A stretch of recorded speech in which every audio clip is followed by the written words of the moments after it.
புதியவர்கள் வந்துக்கிட்டே தான் இருப்பாங்க.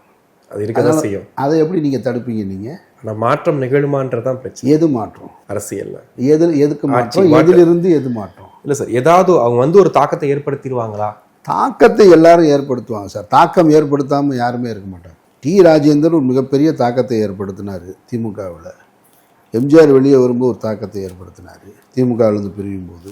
வைகோ அவர்கள் திமுகவிலேருந்து வெளியே வரும்போது ஒரு தாக்கத்தை ஏற்படுத்தினார். ஜெயலலிதா அவர்கள் அதிமுகவிலேருந்து பிரியும் போது ஒரு தாக்கத்தை ஏற்படுத்தினாங்க. விஜயகாந்த் அவர்கள் ஒரு தாக்கத்தை ஏற்படுத்தினாங்க. தாக்கத்தை ஏற்படுத்தாமல் எப்படி இருப்பாங்க? நிலைத்து நிற்பார்களா என்பது தான் நம்மளுடைய கேள்வி. தாக்கத்தை எல்லாரும் ஏற்படுத்த முடியும். கமலஹாசன் ஒரு தாக்கத்தை ஏற்படுத்தினார். ரஜினிகாந்த் அவர்கள் அரசியலுக்கு வர்றேன்னு சொல்லும்போது ஒரு தாக்கத்தை ஏற்படுத்தினார். போர் வரும்போது பார்த்துக்கலான்னு சொன்னார். கமலஹாசன் வீதிகளில் இறங்கி ஒரு 5% வாக்குகளை வாங்கினார். அப்போ எல்லாருமே ஒரு தாக்கத்தை ஏற்படுத்துவாங்க. நிலைத்து நிற்பாங்களா அப்படின்றதான் கேள்வி.